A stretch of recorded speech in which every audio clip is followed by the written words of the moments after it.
Hello hi friends, welcome to my channel cooking with Deepali या recipe चॅनलमध्ये तुम्हा सर्वांचं खूप खूप स्वागत आहे. तर फ्रेंड्स, आज आपण बनवणार आहोत अगदी आपल्या गावाकडच्या पद्धतीचं झणझणीत आणि चविष्ट पिठलं भाकर ही रेसिपी. गरमागरम भाकरी, त्यावर झणझणीत पिठलं आणि त्यासोबतच कांदा, असा गावरान पद्धतीचा आजचा आपला बेत आहे. तर फ्रेंड्स, शहरात कितीही वेगवेगळे पदार्थ खाल्ले तरी गावाकडच्या मातीचा सुगंध आणि घरच्या चुलीवरच्या पिठलं भाकरीची चव काही वेगळीच असते. आजचं पिठलं आपण अगदी साध्या घरगुती साहित्याने पण एकदम मस्त झणझणीत आणि चविष्ट असं बनवणार आहोत. तर फ्रेंड्स, मी आहे दीपाली रेसिपी या चॅनलमध्ये तुम्हा सर्वांचं खूप खूप स्वागत आहे. फ्रेंड्स, आज आपण आजच्या रेसिपीमध्ये बनवणार आहोत गावाकडचं झणझणीत पिठलं. तर मी इथे 8 ते 10 हिरवी मिरची घेतली आहे आणि इथे खूप सारी कोथिंबीर आणि इथे एक गड्डी लसूण आणि इथे कढीपत्ता घेतलेला आहे. आता आपल्याला हिरवी मिरची आणि लसूण आणि कोथिंबीर, अर्धी कोथिंबीर आपल्याला मिक्सरमधून काढून घ्यायची आहे. तर इथे मी देठ काढून घेते. तर झणझणीत बेसन बनवण्यासाठी म्हणजे पिठलं तर मिरची थोडी जास्तच लागते. तर मी इथे आता मिरची खोडून घेतली आहे, कढीपत्ता घेतलेला आहे आणि हिरवी मिरची, कोथिंबीर आणि लसूण. आता आपण मिक्सर मधून हिरवी मिरची, लसूण आणि कोथिंबीर घ्यायची आहे. तर मी इथे स्वच्छ अशी कोथिंबीर धुवून घेतली आणि कोथिंबीरचे जे देठ असतात ना, हे टाकून घ्यायचे, त्यामुळे अजून एवढी जास्त चव येते. तर मी इथे थोडंसं पानं आणि थोडंसं दाट पण घेतलेले आहे, स्वच्छ असे धुवून. जाड दाट घ्यायचे आहे, म्हणजे थोडे कवळे, जास्तही असे मोडत नाहीत असे नाही घ्यायचं. त्यामध्ये आता मीठ टाकून घेत आहे. आता हे आपल्याला मिक्सर मधून काढून घ्यायचंय. तर फ्रेंड्स, इथे तुम्ही इथे बघू शकता, मी इथे हिरवी मिरचीची पेस्ट काढून घेतली आणि मिरचीची पेस्ट काढता वेळेस ही ठोसर काढायची, कारण जेणेकरून आपल्या पिठल्याला छान असं झणझणीत चव येते, खमंग अशी. तर अशा पद्धतीने मी ठोसर असं काढून घेतले मिक्सर मधून.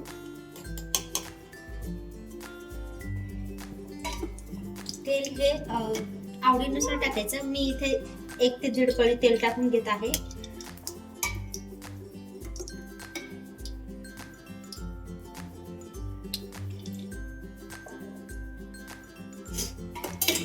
तर मी इथे 1 ते 1.5 पळी तेल टाकून घेतले.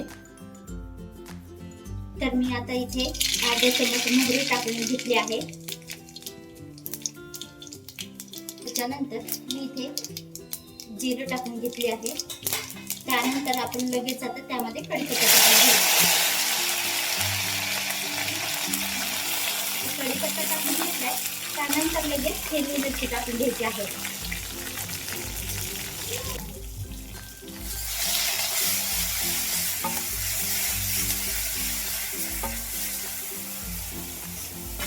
त्यानंतर थोडीशी कोथिंबीर टाकून घ्यायची.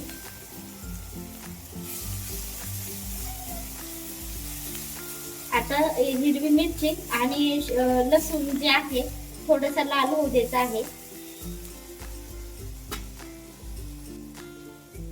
तर हिरवी मिरची, लसूण थोडासा लाल झाला, तर त्यानंतर हळद टाकून घ्यायची आहे.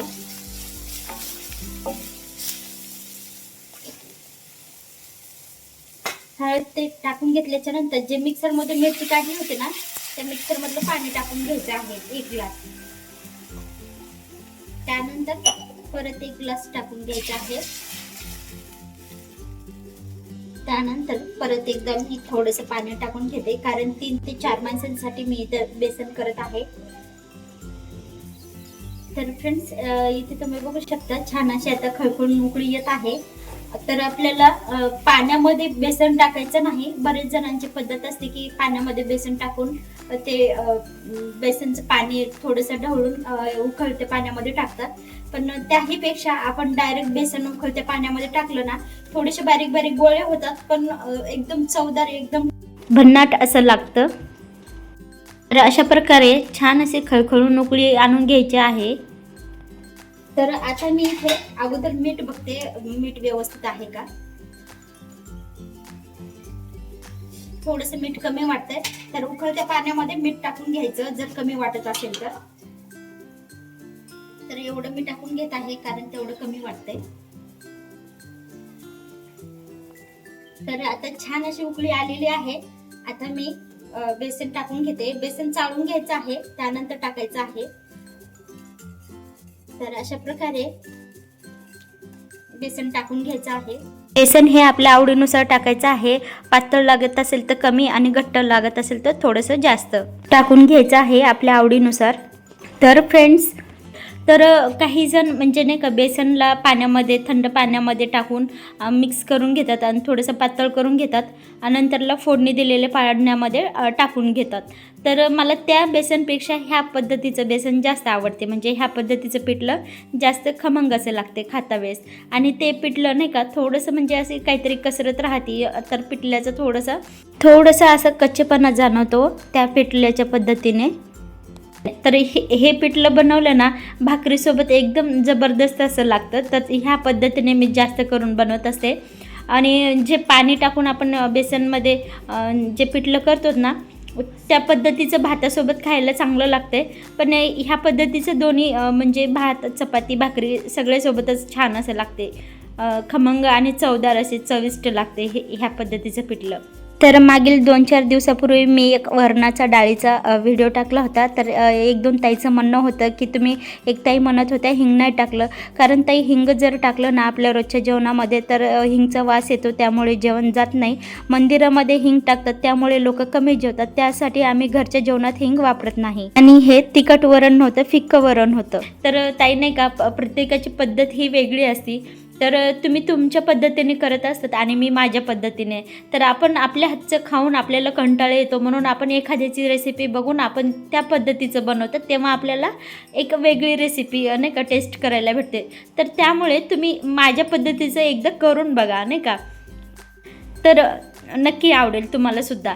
तर ते ज्या पद्धतीने मी तुम्हाला जे वरण दाखवलेलं आहे ना, ते लहानापासून ते मोठ्यांपर्यंत सगळ्यांना आवडते. लहान मुलांना जास्त करून, कारण आपण जेव्हा घरामध्ये नाही का लहान मुलंसुद्धा असतात, तर आपण त्यांच्यासाठी वरण भात लावतात ना, तर ते सिंपल पद्धतीचं वरण आहे, पण ते लहान मुलांसाठी खूप जास्त असं आवडते वरण भात. तर त्या पद्धतीचं मी तुम्हाला ते वरण दाखवलेलं आहे. तर एक ताई म्हणत होत्या की त्यामध्ये हिंग नाही टाकलं, एक ताई म्हणत होत्या की त्यामध्ये मिरची नाही टाकली. तर मिरची न टाकण्याचं कारण ताई, ते तिखट वरण नव्हतं, फिक्कं वरण होतं. तर त्याला मी जिरे, मोहरी, टोमॅटो, कढीपत्ता हे टाकून छान अशी फोडणी दिली. आणि ते आपण जेव्हा ताटामध्ये एक एक्स्ट्राची दुसरी भाजी असते, कोरडी भाजी आणि भात, वरण, चपाती किंवा भाकर जेव्हा असते ना, तर तेव्हा आपल्याला ती डाळ किंवा ते वरण सिंपल पद्धतीने करायचं असतं. एक तोंडी लावायला कोरडी भाजी तिखट असेल ना, तर मग ते थोडंसं नाही का फिकं वरण असते. तर त्या पद्धतीचं मी तुम्हाला वरण दाखवले, जे की आम्ही नेहमी बनवतो त्या पद्धतीचं. पण आमच्या घरामध्ये लहान मुलगी आहे आणि तिला फिकं वरण जास्त आवडतं. म्हणजे रोजच्या जेवणामध्ये आम्ही एक तिखट भाजी आणि एक वरण, भात आणि चपाती किंवा भाकरी असं बनवतात. तर मी जे वरण दाखवली आहे ना, तुमचे ही लहान मुलं खूप आवडीने खातील अशा पद्धतीचं मी ते वरण दाखवले आहे. तर तुम्ही तुमच्या ठिकाणी योग्य आहात, कारण ते तुमच्या पद्धतीने बनवत असतात आणि मी माझ्या पद्धतीने. प्रत्येकाची पद्धत वेगळी असते आणि आपल्या हातचं आपण नेहमी आपल्याच पद्धतीने बनवून कंटाळा येतो खायचं. तर एखाद्याच्या पद्धत दुसऱ्याच्या पद्धतीने आपण जेव्हा बनवतो ना, तेव्हा वेगळी काहीतरी टेस्ट आपल्याला करायला भेटते. त्यामुळे तुम्ही म्हणजे दुसऱ्यांच्या पण पद्धतीने एकदा करून बघा, माझे किंवा कोणाच्याही पद्धतीने, तुम्हाला नक्कीच आवडतील नाही का, एखादी नवीन टेस्ट तुम्हाला करायला भेटेल. तर अशा पद्धतीने तुम्ही इथे बघू शकता, मी छान असं बेसन नाही का गरम उकळत्या पाण्यामध्ये छान असं घोटून घेतलेले आहे. म्हणजे त्यामध्ये टाकून मिक्स करून घेतले आणि छान असं आता पळीने मी घोटून घेत आहे. आता जेव्हा घोटतो ना, तेव्हा थोडेसे बारीक असे गोळे राहतात, पण काही हरकत नाही. जेव्हा आपण पीठ जेव्हा वरून टाकतो, तेव्हा ह्या बेसनच्या पिठल्यामध्ये म्हणजे ह्या पिठल्यामध्ये थोडेसे बारीक गोळे असतात, पण खायला एकदम जबरदस्त चवदार असं हे पिठलं लागतं. एकदम गावाकडच्या पद्धतीने एकदम झणझणीत असं गावरान पद्धतीचं हे पिठलं आहे. एकदा तुम्ही करून बघा. तर अशा पद्धतीने पिठलं थोडंसं शिजत आलं, मग सगळं बनवून झालेलं आहे. आता त्यानंतर मी इथे वरून कोथिंबीर टाकून घेतली. आता तुम्ही बघू शकता खाली थोडंसं डागलेलं आहे, म्हणजे खालची ते डागतच असतं, कारण वर पिठलं शिजलेलं आहे असं कळून येतं. तर अशा पद्धतीने आपलं पिठलं गावरान पद्धतीचं बनून तयार झालेलं आहे। तर फ्रेंड्स, अशा प्रकारे आता आपलं झणझणीत पिठलं एकदम तयार झालेलं आहे। गरमागरम भाकरीसोबत किंवा शिळ्या भाकरीसोबत सुद्धा एकदम जबरदस्त असं पिठलं लागतं। पहा कसं हे पिठलं एकदम घट्ट आणि झणझणीत, वरून कोथिंबीर घालून अजूनच सुगंधी दिसते आणि ही गरम भाकरीवर त्यावर थोडंसं तेल टाकून खाल्लं तर अजून जबरदस्त असं आपलं पिठलं लागते। आता चला पटकन प्लेट वाढूया, भाकरीचा तुकडा, त्यावर पिठलं आणि सोबतच कांदा लसूण, गावाकडची खरी चव आज आपल्या घरातच आली आहे। एकदा तुम्ही ही रेसिपी करून बघा आणि मला कमेंटमध्ये नक्की सांगा। तर आपण पुन्हा भेटूया पुढच्या रेसिपीमध्ये, पुढील रेसिपी घेऊन। तोपर्यंत धन्यवाद, थँक्यू, बाय बाय।